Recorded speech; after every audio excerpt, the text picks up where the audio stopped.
शरणागत पाप पर्वतं गणयित्वा न तदीय सद्गुणम् अणुमाप्यतुलं हि मन्यते सहजानंद गुरुं भजे सदा। ओम श्री स्वामिनारायणाय नमो नमः। श्री हरिकृष्णाय घनश्यामाय पूर्ण पुरुषोत्तमाय नमो नमः। बोलो श्री स्वामिनारायण भगवाननी जय। हरिकृष्ण महाराजनी जय। सर्वे स्नेही संतो भक्तों ने हૈયાના હેતથી ભાવથી ભેટીને અમેરિકા ટેલફોર્ડ હીરકભાઈના ઘરેથી જય સ્વામિનારાયણ। આજે તારીખ 30 એપ્રિલ 2025 અને બુધવાર। વાલા ભક્તો, સુખી થવાનો સીધો રસ્તો છે સદભાવના। કાંઈ પણ જગ્યા હોય ત્યાં સદભાવના હોય તો સુખ થાય, દુર્ભાવના હોય તો દુઃખ થાય। એરોપ્લેન તો આપણી ઉપરથી અનેક ઉડતા હોય, કાંઈ ઉતરે નહીં। એરોપ્લેનને ઉતારવા માટે એરપોર્ટ જોઈએ। એ જ રીતે સુખને ઉતારવા માટે સદભાવના જોઈએ। જેટલી પરસ્પર સદભાવના થાય એટલું સુખ થાય। અને અમે પૂજ્ય હરિસ્વરૂપ સ્વામી પાસે ગયા હતા ત્યારે સ્વામીએ સરસ વાત કરી હતી કે કોઈ પણ માણસને જ્યારે ભગવાનને મોક્ષના માર્ગે લેવો તો પહેલાં એને ભગવાનમાં કે સંતોમાં સદભાવ પ્રેરે। જેમાં સદભાવ થાય એની પછી આપણને કંઈક સેવા કરવાનું મન થાય। જેની સેવા કરીએ પછી આપણને એમની વાત સાંભળવાનું મન થાય, અને વાર્તા સાંભળીએ તો પછી આપણને એનો સત્સંગ કરવાનું મન થાય। સત્સંગ વાત સાંભળી તો એમાં પ્રેમ થાય, પ્રેમ થાય પછી વિશ્વાસ થાય, વિશ્વાસ થાય પછી એની આગળ નિખાલસ નિષ્કપટપણે વર્તાય। અને આ 6 સ્ટેપ ભાવના, સેવા, સત્સંગ, સ્નેહ, વિશ્વાસ અને નિષ્કપટ નિખાલસતા થાય ત્યાં પુરુષોત્તમ નારાયણ હાજર થઈ જાય। આ ભગવાનને ભેટવાનો સીધો રસ્તો છે। પણ માણસની ભાવના અસ્થિર હોય ત્યાં સુધી કાંઈ મળતું નથી। આ વિશ્વનો નિયમ છે, તમે જેવું વાવો એવું લણો। આ કહેવત મુજબ ધરતીમાં તમે સફરજનનું બીજ નાખો તો અનંત સફરજન મળે, લીંબુનું બીજ નાખો તો અનંત લીંબુ મળે, મોસંબીનું બીજ નાખો તો અનંત મોસંબી મળે, કેળાનું બીજ નાખો તો અનંત કેળા મળે, ઘઉં કે બાજરાનું બીજ નાખો તો અનંત ઘઉં કે બાજરાથી મળે, અને બાવળિયાનું બીજ નાખો તો અનંત બાવળિયાના કાંટા મળે। એ જ રીતે આપણી જ ભાવના એ અનંત ગણી થઈને આપણને મળે છે, અને આપણી જ કુભાવના અનંત ગણી થઈને આપણને મળે છે। માટે સુખી થવું હોય તો સદભાવ કેળવવો અનિવાર્ય છે। ભગવાન સ્વામિનારાયણ એક સરસ વાત કરતા। ગઢપુરમાં મહારાજ બેઠા હતા। મહારાજ કે એક રાજાને નાની નાની પૂતળીઓ બહુ વાલી હતી, અને દરબારમાં 5 પૂતળીઓ હતી। કોઈ આ વંશ જેવા કે એમના કામ કરનારા અનિલભાઈ કારીગરો હોય તો ઘર સફાઈ કરવા આવે ત્યારે રાજા એટલું જ કે જોજે હો, ધ્યાન રાખજે, પૂતળીને કાંઈ થાય નહીં। હવે એ ઘરના સફાઈ કરનાર એકવાર એમના કર્મચારી બીમાર પડ્યા, એટલે એને એના મિત્રને બોલાવ્યા કે ભાઈ મારી જગ્યાએ આજે તમે આ રાજાના રૂમની બંગલાની સફાઈ કરી દેજો ને। સારું, પણ ધ્યાન રાખજો ઓલી પૂતળી કાંઈ થાય નહીં। રાજાની એ પ્રિય પૂતળીઓ છે। એટલે ઓલા કામ કરતા હતા એને એટલો બધો ખ્યાલ ન રહ્યો, કારણ કે નવા હતા। એટલે એ પૂતળી આમ હરખું કરવા ગયા, કારણ કે કોઈની પ્રેક્ટિસ તો હતી નહીં, નવું જ હતું। એમાં સહેજ એક પૂતળીને હાથ અડી ગયો। હવે પૂતળી તો પૂતળી છે, આપણે નાના નાના છોકરા પૂતળી જેવા હોય એ ઠેકાણે નથી રહેતા, તો ઓલી તો પડી હોય તો ક્યાં ઠેકાણે રહે, બરાબર છે. પૂતળી પડી અને તૂટી ગઈ, એટલે રાજાને કોઈ મેસેજ આપ્યો કે તમારી 5 પૂતળીઓ હતી, એમાંથી એક આજ કામ કરવા આવ્યો હતો ને સેજ ખંડિત થઈ ગઈ છે. રાજાએ કશું જ સાંભળ્યા વિના સીધો હુકમ ફરમાયો કે જાઓ એને ફાંસીની સજા આપી દે. રાજા પાસે આવ્યા, એટલે તું કામ કરતો તો કે હા. ત્યાંથી તૂટી ગઈ તો કે હા, ફાંસી ચડાવી દો. એટલે કાંઈ બોલ્યા વગેરે સીધી દોટ જ મૂક્યા એને. અને ઓલી બીજી 4 હતી ને એને જે ધક્કો માર્યો ને એક હારે ટુકડે ટુકડા કરી નાખ્યા. રાજા અચંબો પામી ગયો. રાજા અચંબો પામી ગયો, તારી આ હેસિયત, મારી 5 પૂતળીઓને તે તોડી નાખી. તો હું ઘણી વાર કહું છું, કોઈ પણ હોય તો એક સિક્કાને 2 બાજુ હોય. જ્યારે માણસ એક જ બાજુ જોવે છે ત્યારે ઘૃણા પેદા થાય છે, અને 2 બાજુ જોવે તો ત્યાં સમાધાન થાય છે, ત્યાં શાંતિ રહેલા છે, ત્યાં સુખનો સાગર ઉલટે છે. રાજાને એમ થયું કે આ એક તોડીને ફાંસી આપી, આ બીજી તોડી આવ્યો, માટે આમાં કંઈક બીજી સાઈડ પણ હશે. કૃપા હોય ભગવાનની તો માણસને બીજી સાઈડ જોવાનો વિચાર આવે, નકર માણસ એકવાર નક્કી કરી નાખ્યું પછી રોઢામાં લીટી કાંઈ ફરતું જ નથી. એને બીજી સાઈડ જોઈ કે કેમ તોડી, કે જો રાજા આ તમારી પૂતળી 25 રૂપિયાની હતી, એ જમાનામાં 25 રૂપિયાની થાળી જ આવતી હોય, અને આ મારું શરીર છે ને એ અબજો રૂપિયાનું છે. એક 25 રૂપિયાની એક પૂતળી તોડી, એમાં મારી અબજો રૂપિયાની આ શરીર તમે તોડી નાખો છો, તો બીજા કાલે મારા જ કોઈક ભાઈઓ આવશે, હવે એ 25 રૂપિયાનું નુકસાન થશે તો એને અબજો રૂપિયાનું નુકસાન તો વેઠવું પડશે. તો મને એમ થયું કે હવે મારે અમથી મેં વેઠ્યું આ એક 25 રૂપિયાની પૂતળી હારું બીજા મારા 4 ભાઈઓની જાન બચી જાય, એ બિચારા જીવી શકે અને શાંતિથી એના પરિવારની સાથે એ રહી શકે, એવા હેતુથી મેં એક હારે બધી તોડ નાખી. એટલે બીજા મારા 4 ગુરુ ભાઈઓના કે મારા મિત્રોના પ્રાણ બચાવવા માટે મેં આ કર્યું છે. રાજાને વિચારે વાત તો સાચી છે, પૂતળી તો 25 રૂપિયાની છે, માણસ દેતો લાખો ને અબજો રૂપિયા દેતા મળે નહીં, 25 રૂપિયાની પૂતળી. અને માણસ મોટા ભાગના ઘરના ડખા આને કારણે જ હોય છે. માણસ વસ્તુ પ્રેમી છે, વ્યક્તિ પ્રેમ જ નથી. એને એની 5, 25 કે 500 રૂપિયાની વસ્તુ નુકસાન જાય એટલે ઓલો માણસ કરોડ રૂપિયાનો હોય ને તો એને કચરું કરી નાખે છે. અને વસ્તુ પ્રેમીને કોઈ દિવસ પરમાત્મામાં પ્રેમ થતો નથી. વસ્તુ પ્રેમી એના ફેમિલી સાથે પ્રેમથી જીવી શકતો નથી, તો ભગવાન સાથે શું ધૂળ જીવી શકવાનો? વ્યક્તિ પ્રેમીને જ ભગવાન પોતાનો પ્રેમ વરસાવે છે. એટલે આપણે પણ જો આપણા કુટુંબમાં પરિવારમાં શાંતિથી રહેવું હોય તો 2-5 રૂપિયાની વસ્તુ હારું કોઈ વ્યક્તિના દિલના ટુકડા ન કરી નાખવા. ભુજમાં મહાન સમર્થ સંત સદગુરુ ઘનશ્યામજીવન સ્વામી થઈ ગયા. અમે એના બહુ વાર દર્શન કરેલા, સેવા કરેલી, અમારા માથા ઉપર સ્વામીએ હાથ મૂકેલા, ગાલે ટપલીઓ મારેલી. 2000ની સાલમાં વડોદરામાં સરદાર કોલેજમાં શિબિર હતી, અને એ શિબિરમાં નારણસિંહભાઈ અસવારના દીકરા રવિભાઈ પૂજ્ય ઘનશ્યામજીવન સ્વામીને ભુજથી એ શિબિરમાં લઈને આવતા હતા. ભાલ પ્રદેશમાં રસ્તા ખાલી હતા, એટલે 900ની સ્પીડમાં ગાડી ચાલતી હતી. એક ગામના પાદરમાં બસ ઊભી હતી, રસ્તો ખાલી હતો એટલે એને સાઈડમાં એમને ફૂલ સ્પીડે જવા દીધી, પણ બસની પાછળથી સીધી સાયકલ આવી અને સીધી આની સાથે અથડાઈ ગઈ.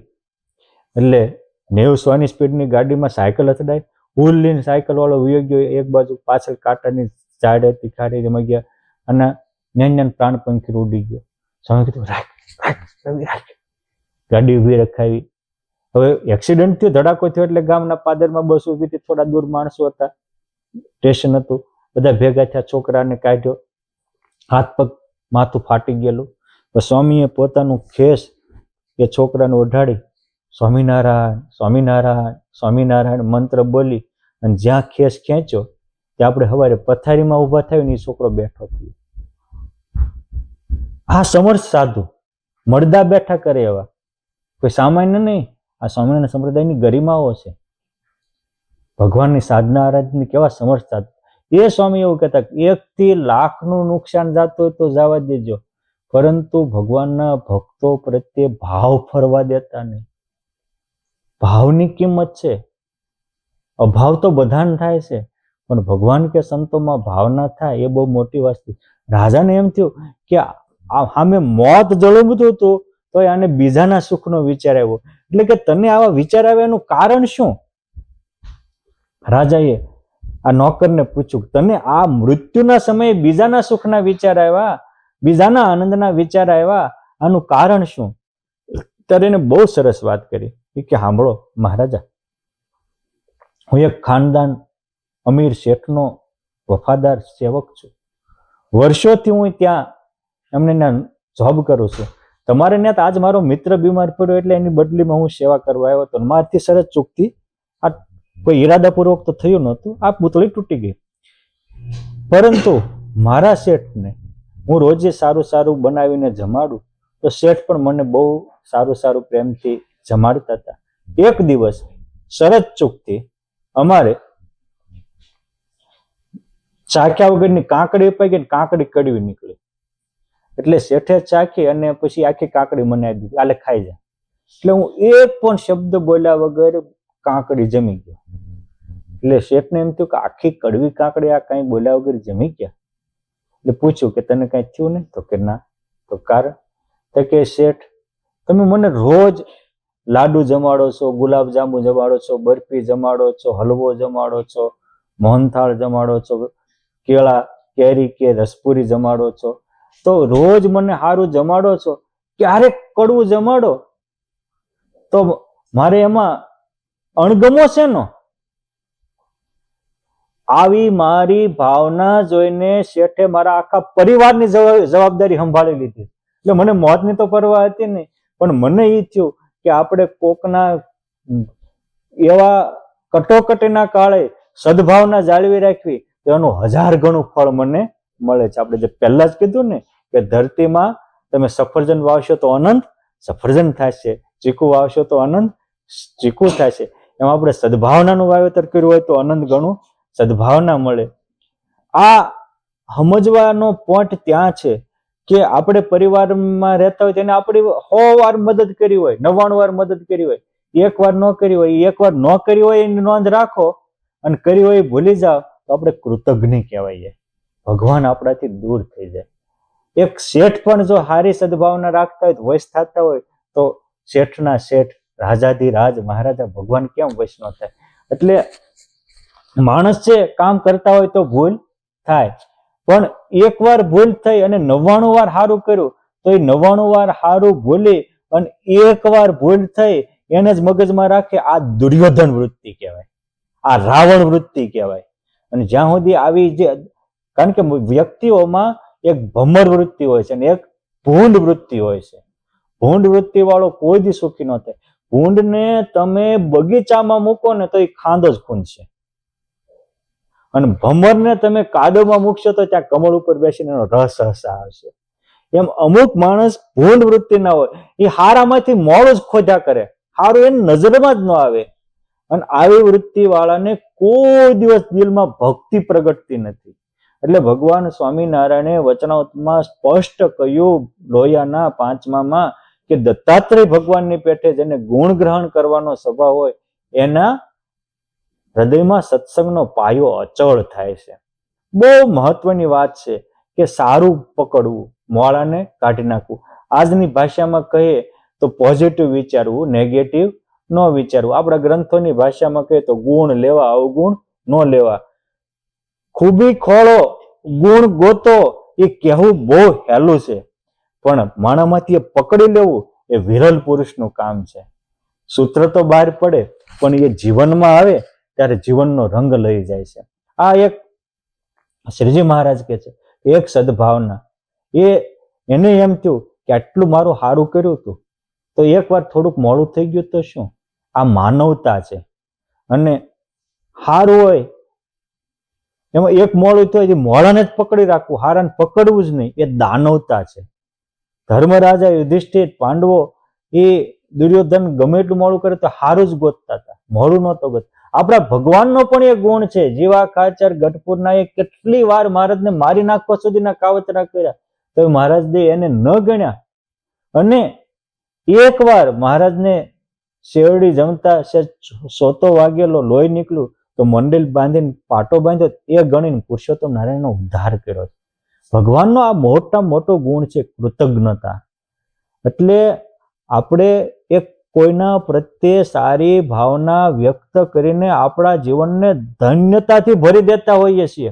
પણ જેના ભાગ્યના દ્વાર ખુલ્યા હોય એ આવી સારી ભાવના સ્વીકારી શકે, સારી ભાવના કરી શકે અને સારી ભાવના જીવનમાં અપનાવી શકે. એક પામેલા મહાન સંત ભગવાનના દર્શને જતા હતા, તો એક મગન બાપા જેવા પૌઢ એને સંતને કહ્યું કે મારે ત્યાં અઢળક સંપત્તિ છે, ખાપી ખૂટતી નથી, માટે તમે ભગવાનના દર્શને જાઓ તો ભગવાનને કહેજો કે ખમૈયા કરે. આપણને એમ થાય કે ભગવાનને કહેજો કે હજી થોડુંક દેવું છે પુરાઈ જાય. હરેશભાઈ એ કઈ ખમૈયા કરે એવું કહેજો કે બહુ સારું. એ સંત ભગવાનના દર્શને જતા ત્યાં મંદિરના દરવાજા પાસે બહાર અમુક જરૂરિયાતમંદ ગરીબ લોકો બેઠેલા. એને કીધું ભગવાન પાસે જાવ તો કહેજો ને કે અમારે ત્યાં થોડોક લાંબો હાથ કરે. થાકી ગયા ભીખ માગી માગીને. બે એની વાત તો સાચી હતી. સંત ભગવાન પાસે ગયા, દર્શન કર્યા, અંગત ગોષ્ઠી કરી, બંને વ્યક્તિના સંદેશા આપ્યા, સંદેશા લઈને પાછા આવ્યા. બે દરવાજા પાસે જ ઉભા હતા. શેઠે કીધું કે કેમ મહાત્માજી? પ્રભુએ શું કીધું? તો કે પ્રભુએ એવું કહ્યું કે શેઠને એવું કહેજો કે એને જો અધિક સંપત્તિ ન જોતી હોય તો આભાર વ્યક્ત કરવાનું બંધ કરે, સદભાવના બંધ કરે. કોઈ આપ્યો હોય એનો પુરસ્કાર કરવાનું બંધ કરે, આપ્યા હોય એનો તિરસ્કાર કરો, એટલે આપેલું વયું જાય છે. એ તો કેમ થાય?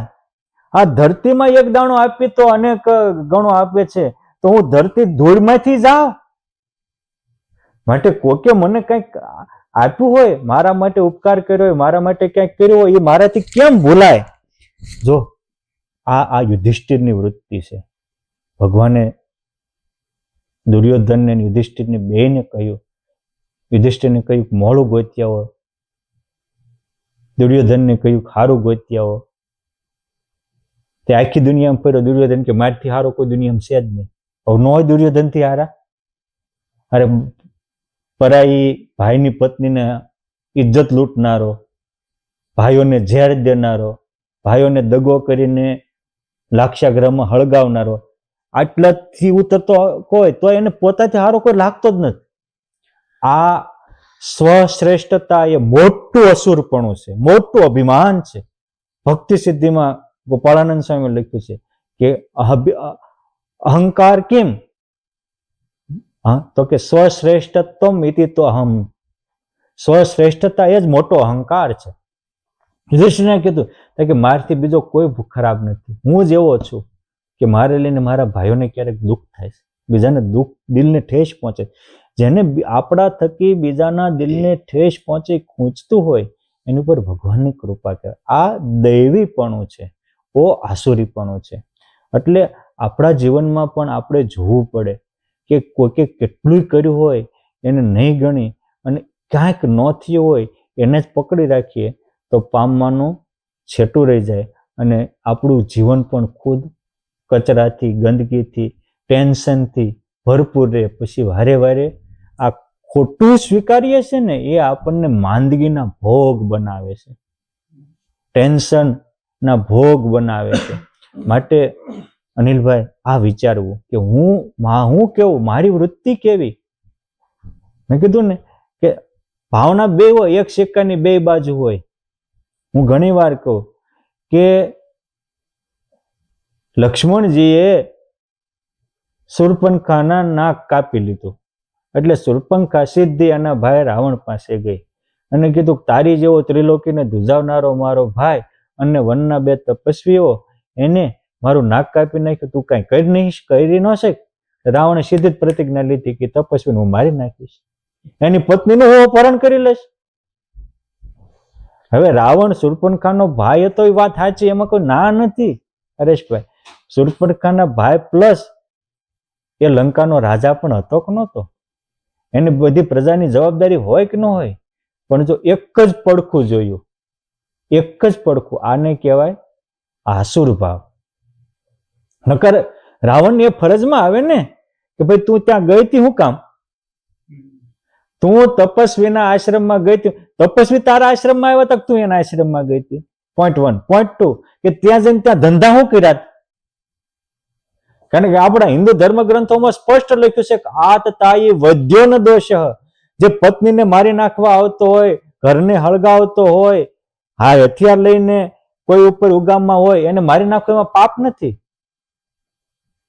કૃષ્ણ ભગવાને આ મુદ્દા ઉપર તો અર્જુનને હથિયાર જલાવ્યું હતું ને કે આ તારા તું જેને ભાઈ માને છે આતતાયી છે, આ તમને ઝેર દેનારા છે, હળગાવનારા છે, તમારી પત્નીની ઇજ્જત લૂંટનારા, આને મારી નાખવામાં કોઈ પાપ નથી લાગતું. પાપ લાગે મારું પુણ્ય થાય તો ઉઠાય ગાંડી, એ જ મુદ્દે ઉઠાવડાવ્યું હતું ને ગાંડી. એટલે આ સમજવા જેવો પોઈન્ટ છે. આ રાવણ વૃત્તિ છે. એક પક્ષે સાંભળીને જજમેન્ટ આપી દેવું. ગાંધીજીને ગોડસે ગોળી મારી દે ને તો વર્ષો સુધી કેસ ચાલે છે કે બે પક્ષ હરખું તપાસો, વાસ્તવિકતા શું છે? બરાબર. એક પક્ષી સાંભળી કૃષ્ણ ભગવાન ચાર ભગવાન સમજાવે હો. કૃષ્ણ ભગવાન ઈ સમજાવે, વ્યાસ ભગવાન ઈ સમજાવે, પરશુરામ ભગવાન ઈ સમજાવે, નારદજી ભગવાન ઈ સમજાવે, ભીષ્મ સમજાવે, તોય તે દુર્યોધન શકુની નું સાંભળે, ધૃતરાષ્ટ્ર દુર્યોધન નું સાંભળે, બીજા કોઈનું ન સાંભળે. ત્યાં પછી મહાભારત ને રામાયણ સર્જાય.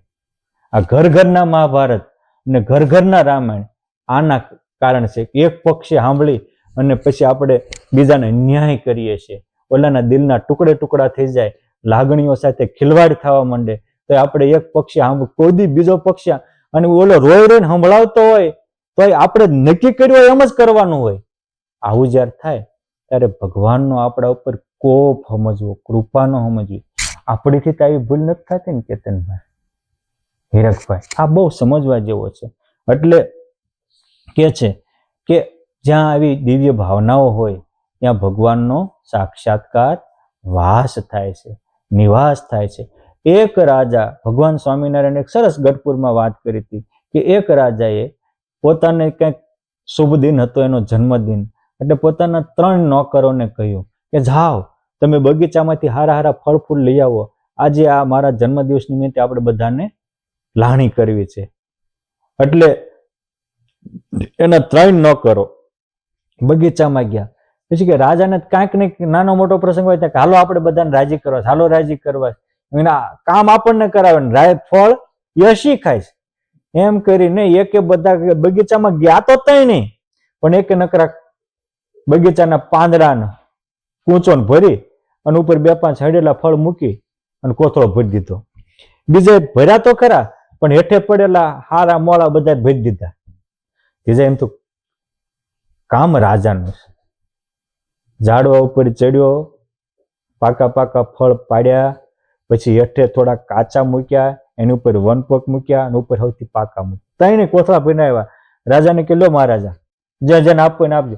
રાજા કે હવે મને વિચાર આવે છે કે આવો જન્મદિવસ છે, એ જન્મદિવસ તો આપણા હિન્દુ સંસ્કૃતિમાં જન્મ મરણથી મુક્તિ માટે ના હોય.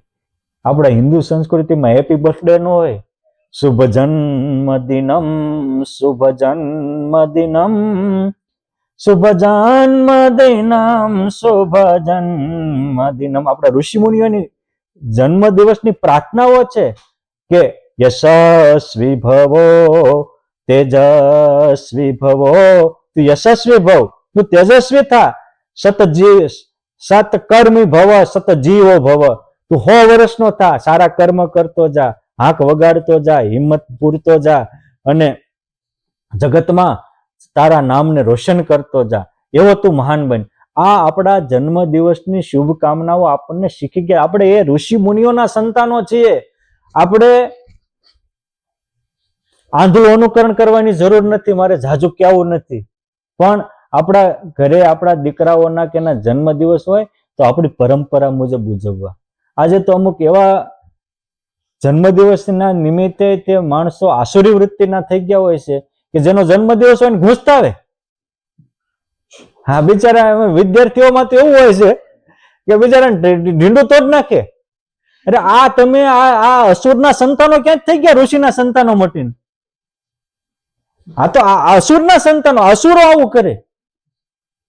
એટલે જન્મ દિવસ ઉજવવા એ આપણી ભારતીય પરંપરા છે, પણ આપણી પરંપરા મુજબ કરો તો આપણું દેશ બચશે, આપણી સંસ્કૃતિ બચશે, આપણું કુટુંબ બચશે, આપણું જીવન બચશે, આપણા દીકરાઓ આપણા રહેશે. માટે જે સત્ય છે એ બધેથી સારું હોય, કોઈનું અનુકરણ ન કરવું, સારું બધેથી સ્વીકારો. રાજા કે આજ મારો વિચાર બદલ્યો છે, આપણે એક કામ કરીએ, જન્મ દિવસ તો જન્મ મરણથી મુક્તિ માટે હોય, માટે આ તમે લઈ આવ્યા, તમે આજે જે ફળ લાવ્યા એ તમારા ફળ તમને અર્પણ.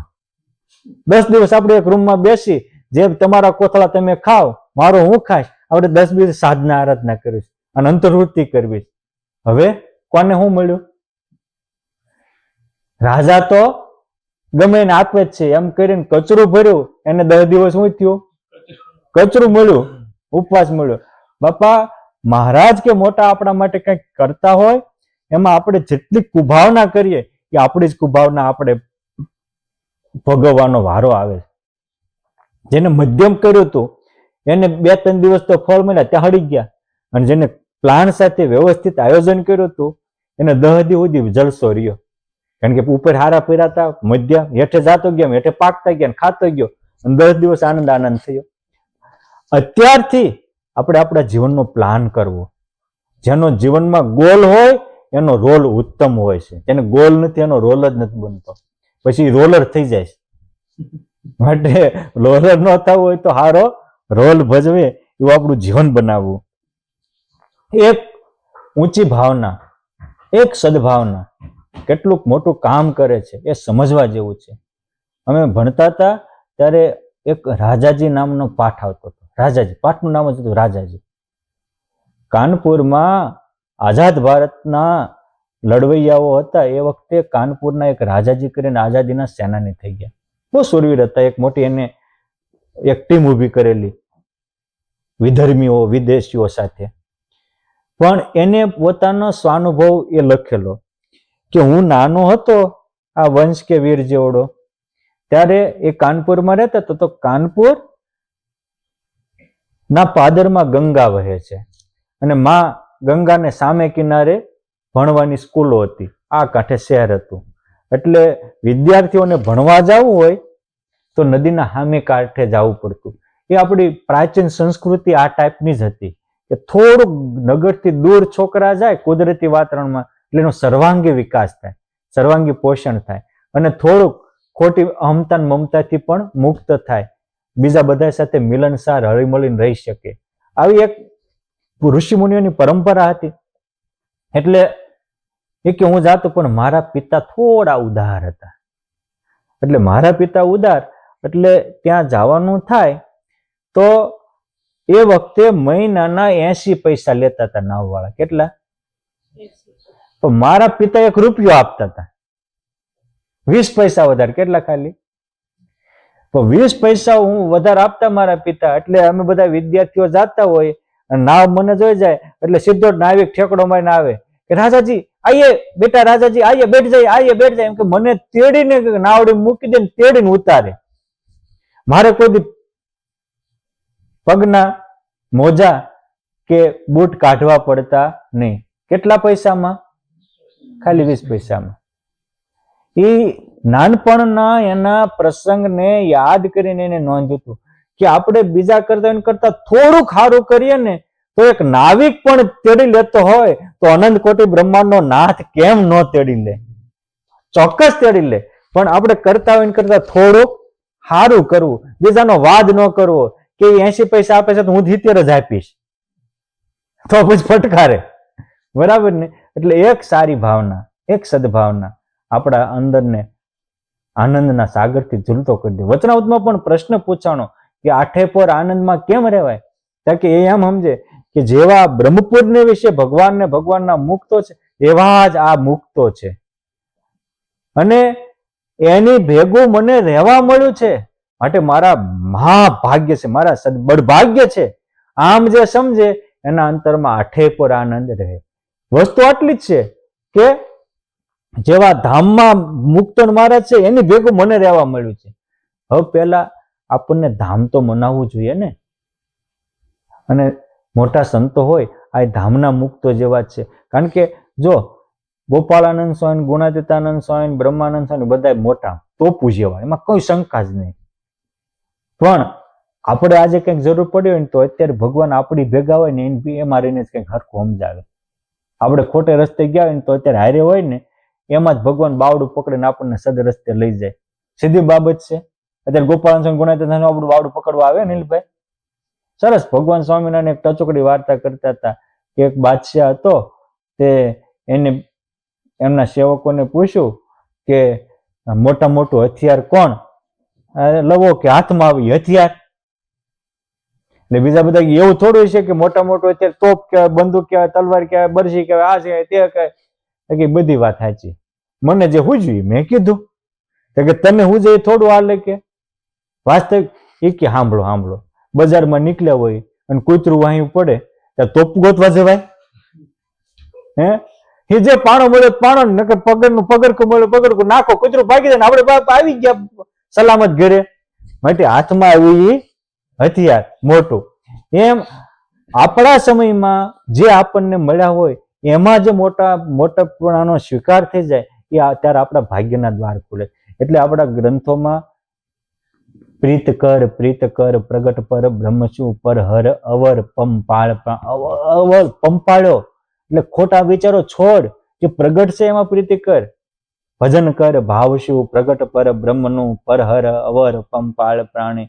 આ પ્રગટ મહારાજ કે મુક્તો હોય એમાં જેટલું આપણને સદભાવ રહે, દિવ્ય ભાવ રહે, એ આપણા દિવ્યતાના દ્વાર ખોલી આપે છે. મૂળી ધામમાં પાર્ષદ મોહન ભક્ત રહેતા હતા. એ મોહન ભક્ત એવા કે આમ હરિનારાયણ સ્વામી એટલે કે બ્રહ્માનંદ સ્વામીના શિષ્ય તદરૂપાનંદ સ્વામી અને તદરૂપાનંદ સ્વામીના શિષ્ય મહાપુરુષદાસજી સ્વામી, મહાપુરુષદાસજી સ્વામીના શિષ્ય હરિનારાયણ સ્વામી, ચોથી પેઢીએ જેને આજે મૂળી ધામમાં ઘનશ્યામ મહારાજ અને મોટો સભા મંડપ બનાવ્યો વગેરે ઘણા સારા કાર્ય કર્યા.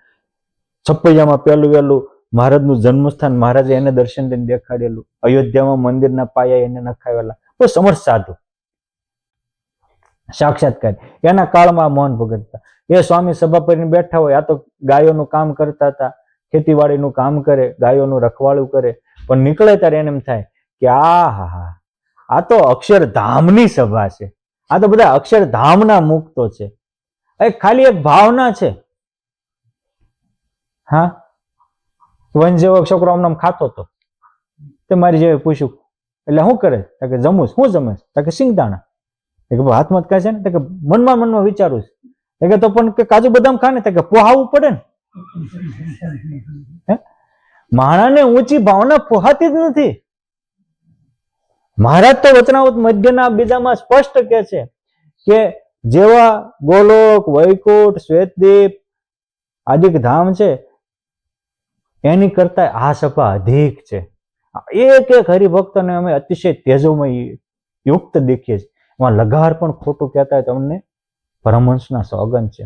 સોગન શું કામ ખાય છે? હેતુ બતાવે છે કે તમને આવું અલૌકિકપણું મનાતું નથી એટલે સોગન ખાય છે. આ ભગવાનની વેદના છે. 1874માં ભગવાન સ્વામિનારાયણે ભીમ એકાદશીનો ઉત્સવ જેતલપુરમાં કર્યો. આખો દિવસ હિંડોળે ઝૂલ્યા, હજારોને સમાધિ કરાવી, અનેક પ્રકારનો આનંદ આપ્યો, અનેક રૂપ ધરીને ભક્તોને દર્શન આપ્યા, રાત્રિએ સભા કરી, પરમહંસો બેઠા હતા. અને પછી મહારાજ બોલ્યા કે આજ હું તમને અતિ રહસ્ય એકાંતની વાલપે વાત કહું.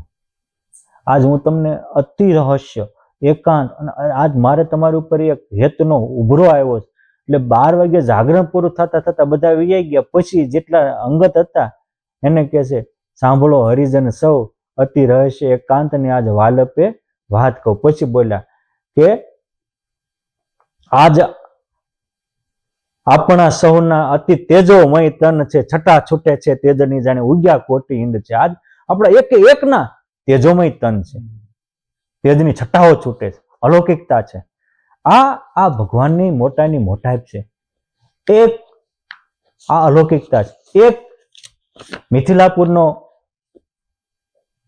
સંતદાસ કરીને બ્રાહ્મણ, એના પિતાનું નામ વિષ્ણુદત્ત, લગભગ 14-15 વર્ષનો થયો અને મિથિલાપુરથી સંઘ બદ્રીનાથની યાત્રાએ જતા હતા. અને ત્યાં બદ્રીનાથની યાત્રાએ ગયા ત્યારે બદ્રીનાથનું દિવ્ય વાતાવરણ જોઈ અને એમ થયું કે બહુ ભટક્યા, હવે અહીં અટકવાની જરૂર છે. અને વ્યક્તિને આટલી જ ખબર પડી જાય ને કે ક્યાંથી છટકવું અને ક્યાં અટકવું, આટલી ખબર પડી જાય ને લટકવું ને ભટકવું ન પડે. ક્યાંથી છટકવું અને ક્યાં અટકવું. અને આમ ત્રીજી બાજુ કહીએ તો ક્યાંથી છટકવું, ક્યાં અટકવું અને ક્યાં ટકવું. અટક્યા પછી ત્યાં ટકવું પડે, ત્યારે આપણામાં કંઈક ટકે તો એને લટકવું ન પડે. એને એમ થયું કે અહીંયા અટકવા જેવું છે. એ બદ્રિકાશ્રમનું દિવ્ય વાતાવરણ જોઈને એ લઈ ગયા. સંઘ તો પાછો ગયો, કીધા છોકરા સંતદાસ તારે આવવું નથી? તો કે ના, અમારા પરિવારને કહી દેજો કે અહીંયા સાધના આરાધના કરવા રોકાઈ ગયો. ચાતુર્માસના તપશ્ચર્યા કરી.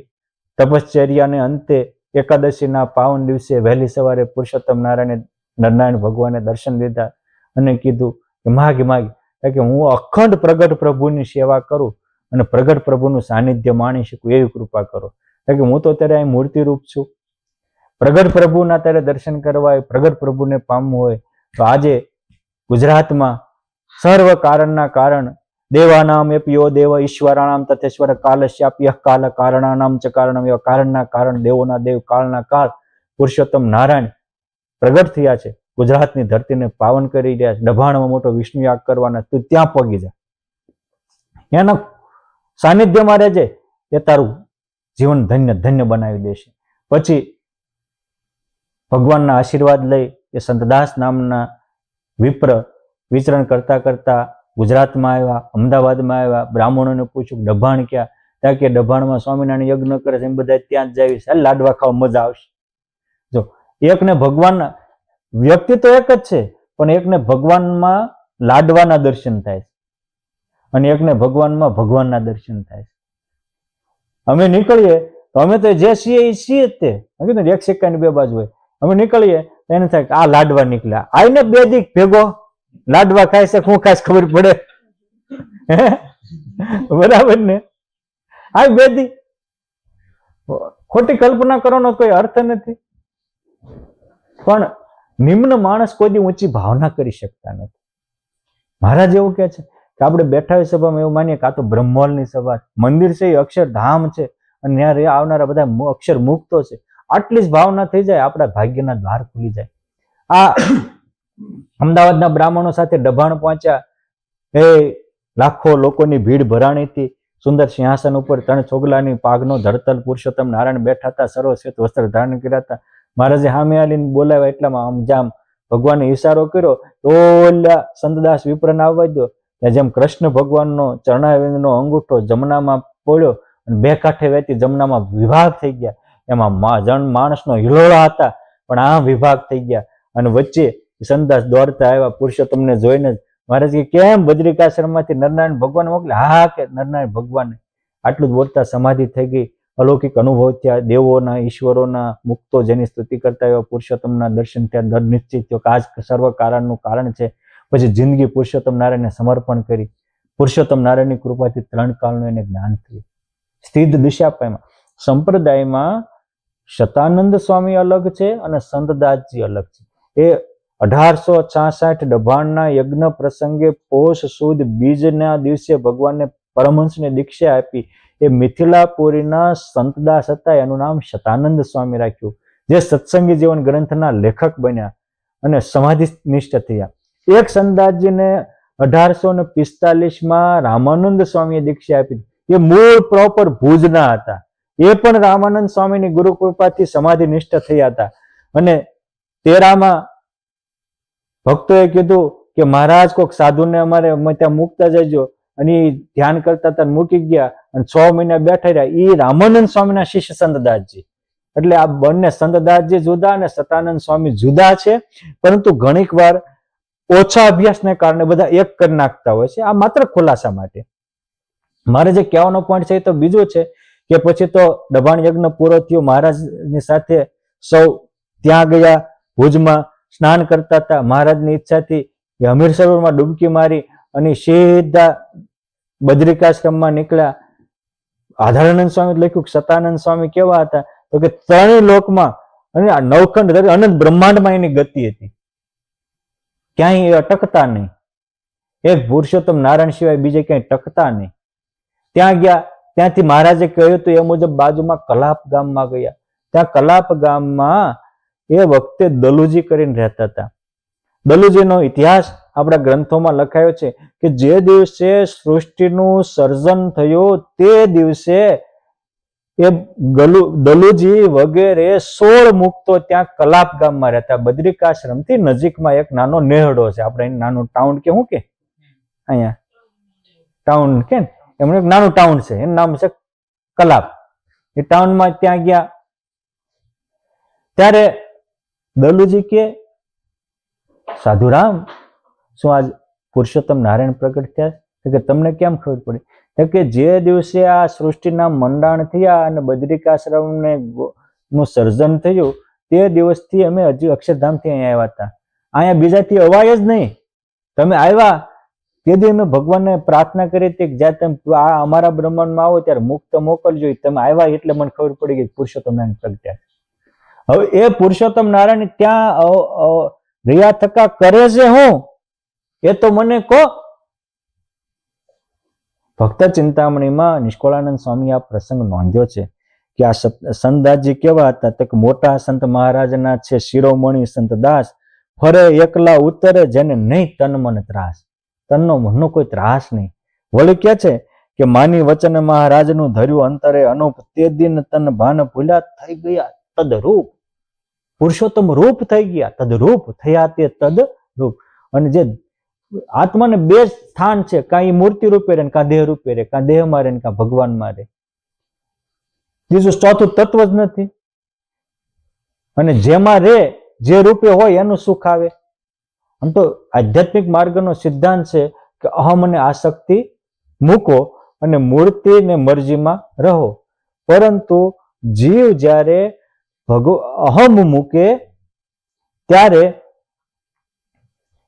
એ અહમ જાય ત્યારે એ ભગવાનની મરજીમાં રહી શકે છે અને આસક્તિ જાય ત્યારે મૂર્તિમાં રહી શકે છે. અથવા એમ કહીએ કે જ્યારે ભગવાનના સામર્થ્યનો સ્વીકાર થાય ત્યારે અહમ જાય છે, અને અહમ જાય ત્યારે મૂર્તિમાં મરજીમાં રહેવાય છે. અને ભગવાનના સુખનો સ્વીકાર થાય ત્યારે આસક્તિ જાય છે, વાસના જાય છે, ઉપાસના શરૂ થાય છે અને મૂર્તિમાં રહેવાય છે. આ વસ્તુ આ છે કે વસ્તુ ભગવાનના સુખ અને સામર્થ્યના સ્વીકારની વસ્તુ. જ્યાં સુધી ભગવાનના સુખનો સ્વીકાર ન થાય ત્યાં સુધી વાસના જાય જ નહીં. અને જ્યાં સુધી ભગવત સામર્થ્યનો ભગવત કર્તૃત્વનો સ્વીકાર ન થાય ત્યાં સુધી અહંકાર જાય જ નહીં. અહમ મૂકો, અહમ મૂકો, અહમ મૂકો. કોના ભોગે મૂકવો? જીવનો નેચર છે.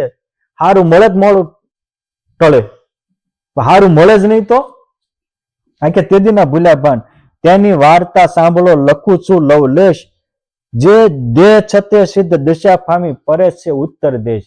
એની લવલેશ વાત લખું છું. એમાં મારે ત્યાં અત્યારે એક જ પોઈન્ટ કહેવો છે કે આ કે છે દલુજી કે સંતદાસની વિખ્યાત વાત કરો ત્યારે બોલ્યા સંતદાસ શું હું કહું, આજ સામર્થ્ય વાવરે બહુ, પાપી પામર જીવ જે જગે, તારા કોટી દીઠા છે મેં દ્રગે, પાપી પામર જીવ જે જગે, તારા કોટી દીઠા છે મેં દ્રગે. એક બેન નથી તાર્યા, કેટલા ને તાર્યા છે?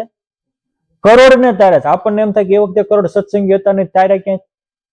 છેલ્લામાં છેલ્લી નોંધ લેવાની તો લખ્યા છે 5 લાખ ઘર હતા અને એક અંગ્રેજ અધિકારીએ નોંધ કરી તેમાં એક ગણના મુજબ 17 લાખ જેટલા સત્સંગી હતા. તો કરોડો તીરા ક્યાંથી? તો જો અહીં એવું લખ્યું છે પાપી પામર જીવ જે જગ. જીવની વાત કરીશ, માણસની વાત નથી કરી. જીવ તો પશુમાં પંખીમાં હોય. અને સ્વામિનારાયણ ભગવાનના એક સત્સંગી વશરામ સુતાર સંકલ્પ કરે કે મને પુરુષોત્તમ નારાયણ મળ્યા, અમારું તો કલ્યાણ થયું. આ કીડીઓનું કેદી કલ્યાણ થાય છે? કરોડો કીડીઓનું તે ઉદ્ધાર થાય. અરે સ્વરૂપાનંદ સ્વામી જેવા નરકના કુંડ ઉપર જઈને સંકલ્પ કરે કે સ્વામિનારાયણના પ્રતાપે આ નારકી જીવોનો ઉદ્ધાર થાય અને લાખો નારકી જીવોનો ઉદ્ધાર થાય. આ સતાનંદ સ્વામીની દિવ્ય દ્રષ્ટિ છે, એટલે એ જોઈ છે. એક એના સાધુ સંકલ્પ કરે હજારો ભૂતોનો ઉદ્ધાર થતો હોય. આ બધા આ જે સામાન્ય શિવ જે પશુ યોનિમાં હોય, પંખી યોનિમાં હોય, કીટ ભમર યોનિમાં હોય, એ પુરુષોત્તમ નારાયણ પુરુષોત્તમના લાડીલાના સંબંધે ઉદ્ધાર થતા હતા. એ સતાનંદ સ્વામીને દેખાય, આપણને ન દેખાય, કેમ કે આપણે બહુ સીમિત વૃત્તિ વાળા છીએ, એટલે આપણને તરત શંકા થાય. પણ જે લેખક છે એ જે સ્થાને બેસીને બોલે છે એ સ્થાને આપણે વિચારીએ ને તો આપણને કઈક મગજના કોષ ખુલે કે વાત તો સાચી છે. તારા કોટી દીઠા મેં દગે. સ્વામિનારાયણ ભગવાન નાગડકાથી લોયા આવતા હતા. શ્રાવણ મહિનાનો સમય હતો, ઝરમર ઝરમર મેહુલો વરસતો હતો. એક ટેકરી પર ભગવાન ઉભા રહ્યા, ચારે બાજુ ચોમાસાને કારણે હરિયાળી ધરતી લીલી ચાદર ઓઢીને પથરાઈને હતી. તમરાઓ તમતમ બોલતા હતા, કોયલના ટહુકારા થતા હતા, પંખીઓના મધુર કલરવ સંભળાતા હતા. મહારાજ ઉભા રહ્યા. મુક્તાનંદ સ્વામી કે મહારાજ શું વિચારો છો, શું કહો? મહારાજ કે સ્વામી શું કહું? કે મહારાજ જે હોય કોણ કેવું જ છે, પણ બધાને મનાતું નથી. જે કેવી જીભ જાલીને બોલીએ. અરે મહારાજ તોય કયો જે કેવું હોય. આધારાનંદ સ્વામીએ આ પ્રસંગે એમના શિષ્ય છે મુક્તાનંદ સ્વામીના, અને ટેકરી ઉપર બનેલી ઘટના આધારાનંદ સ્વામીએ હરિચરિત્રામૃત સાગર પૂર 11 તરંગ 82 નોંધી છે. 1 થી 10 કડીઓમાં વાંચી લેજો, તમે પણ વાંચી શકો છો.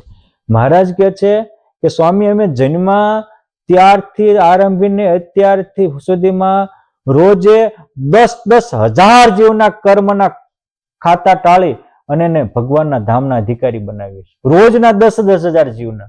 કેટલા? અરે કઈ રીતે? કે અમારા સંબંધમાં આવે, અમારા અડેલો પવન કોઈને વાય, અમારી દ્રષ્ટિમાં કોઈ આવી જાય, આ બધાના અમે ઉદ્ધાર કરીએ. આજે અમે કરોડો જીવના કર્મના બંધન કાપવા અને અલૌકિક સુખ આપવા આવ્યા છીએ. આ ભગવાન સ્વામિનારાયણની કોટી બ્રહ્મા જીવ કોઈ એવો નથી કે એને ન તારીએ.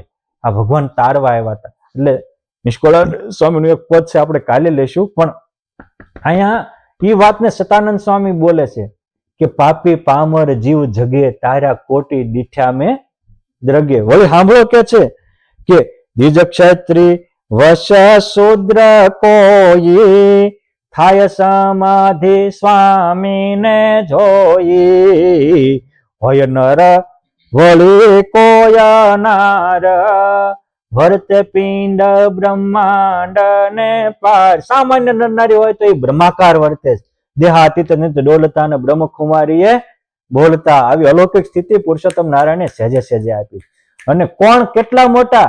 બ્રહ્મસૂત્રમાં જયારે ભગવાનની મીમાંસા કરવામાં આવી તો લખ્યું કલ્યાણ એક તાન. કલ્યાણનું જેને તાન હોય, અર્થાત જેના થકી ઝાઝા જીવ તરે એ એટલા મોટા. સ્વામિનારાયણ ભગવાને કેટલા જીવને તાર્યા માટે મોટા છે. કારણ કે કલ્યાણ એ કોઈ સામાન્ય બાબત નથી. ઋષિ મુનિઓ લાખો વર્ષો સુધી તપશ્ચર્યા કરી, સાધના આરાધનાઓ કરી, ત્યારે માંડ માંડ કલ્યાણ થયા છે. એ જીવનું કલ્યાણ કરવું એ તો તમામ સદગ્રંથોનો હેતુ છે, મોટા પુરુષના અવતરણનો હેતુ છે. ની સહેજે સહેજે થાય છે. એટલે શતાનંદ સ્વામી જેવા ત્રિકાલગ્ન પુરુષ એવું કે છે, બહુ શાસ્ત્રમાં સાંભળે વાત, પણ આજની વાત અખ્યાત. ખ્યાત એટલે પ્રસિદ્ધ. આજની વાતો પ્રસિદ્ધ હોય એવું નથી, અપ્રસિદ્ધ છે. શાસ્ત્રમાં લખ્યું હોય એનાથી બાળી છે, સૌથી ન્યારી છે, અલૌકિક છે. શાસ્ત્રમાં લખ્યું છે કે કોકને અંતકાળે ક્યાંક ક્યાંક તેડવા આવે. બાકી એવું પણ લખ્યું છે શાસ્ત્રમાં કે કોટી જન્મ મુનિ જતન કરાઈ, અંતે રામ આવત નહીં. કરોડ જન્મ સુધી જતન કરે તો અંતે ભગવાન આવે નહીં. અને આજની વાત કેવી છે તો કેવો કોણ હરિજન કાવે, જેને અંતે તેડવા ન આવે. એવો કોણ છે? આજ ઘરે ઘરે ભગવાન તેડવા આવે છે. આજે મેં હમણાં જ તમને આધારાનંદ સ્વામીના 8મા પૂરનું તરંગ વંચાયું હતું કે પુરુષોત્તમ નારાયણની પ્રતિજ્ઞા ખાસિયત છે. આવી વાત સાંભળી અને તરત દલુજી બોલ્યા. ત્યારે દલુજી કહે, સુણો સંત, આજ પોતે આવ્યા ભગવંત. આજ પોતે પૂર્ણ પુરુષોત્તમ નારાયણ આવ્યા છે. બીજા થાય કોટે અવતાર, તેનું કારણ આ નિરાધાર, બીજા થાય કોટે અવતાર, તેનું કારણ આ નિરાધાર. આપણને એમ થાય કે શાસ્ત્રમાં 10 અવતારની વાત છે, 24 અવતારની વાત છે. આ તો કોક પાછળથી કોઈકે લખેલી વાત છે. ભાગવતજીમાં જ 39 અવતારનું વર્ણન છે.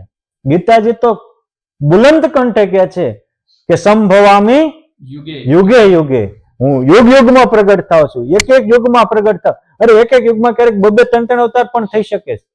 એક અવતારની ક્યાં કહો, એ વાસ્તુ લખી છે આપણા ગ્રંથોમાં જ છે, આપણા પુરાણોમાં જ છે. પણ જેને દ્વેષ જ કરવો છે, આંખે પટ્ટી બાંધી અને બીજાને ઊંધે રસ્તે જ ચડાવવા છે, એને કઈ આપણે કહેતા નથી. પરંતુ અહીં જે કોટી અવતાર થયા તમે કહો કાઢશો ક્યાંથી? તો ગીતાના પ્રમાણે, ભાગવતજીના પ્રમાણે, રામાયણના પ્રમાણે, રામાયણમાં લખ્યું છે કે જબ જબ હોત ધર્મ કી હાનિ, બાઢત અસુર અતિ અભિમાની, તબ તબ અધર્મ ઉત્તાપન કાજા, ધરતી પર ભગવાન અવતાર ધારણ કરે છે. એ રીતે યુગ યુગમાં જે સંભવ ગીતામાં પ્રતિજ્ઞા છે, રામાયણમાં પ્રતિજ્ઞા છે. હવે સમજો કે દલુજી છે ક્યારના? સૃષ્ટિનો આરંભ થયો ત્યારના. આજે સૃષ્ટિનો આરંભ થયો અને કેટલા વર્ષ થયા? તો કે વિરાટ બ્રહ્માંડના 50 વર્ષ થયા. દ્વિપ્રાર્થ કાળ થયો અને એનો પહેલો પહોર ચાલે. હવે વિરાટ બ્રહ્માંડનો એક દિવસ એટલે કેટલા થાય? તો કે આપણા 1000 ચોકડી જાય. એક ચોકડી એટલે 4 યુગ, એટલે કે આપણા 43,20,000 વર્ષ જાય ત્યારે એક ચોકડી થાય. 4 યુગની એક ચોકડી. અને એવી 1000 ચોકડી જાય ત્યારે બ્રહ્માજીનો એક દિવસ થાય. એક યુગના એક ગણો તો એક દિવસના 4000 થાય. તો 30 દિવસના કેટલા થાય? 4 ને 30,000 ગુણ નાખો, 4000 ને 30 ગુણ નાખો, હે 120 થયા. હવે એને 365 ગણ નાખો એટલે 1 વર્ષ થયું. એટલે 50 વર્ષ જાય ત્યાં 9 કરોડ ઉપરાંત અવતાર થઈ જાય. હવે ક્યાંક નહીં એને તે દુના છે, એ જોવે છે એટલે કે છે કે બીજા થયા કોટે અવતાર. એને જોયેલા છે કારણ કે તે દુના છે, ચિરંજીવી છે, એને જોયું છે એટલે કે બીજા થાય કોટે અવતાર, એનું કારણ યા નિરાધાર. આ બધી અનુભૂતિ વાતો છે. માટે આવા પૂર્ણ પુરુષોત્તમ નારાયણને પામી આપણે બળભાગી બન્યા છીએ, ધન્ય ભાગી બન્યા છીએ. માટે આવા પુરુષોત્તમ નારાયણના વાતોને, એના પરમહંસોની અનુભૂતિને આપણે આપણી અનુભૂતિ બનાવી આપણા જીવનને ધન્ય ધન્ય બનાવીએ. એ જ મહારાજ અને મુક્તના પાવન ચરણોમાં પ્રાર્થના અસ્તુ. જય સ્વામિનારાયણ.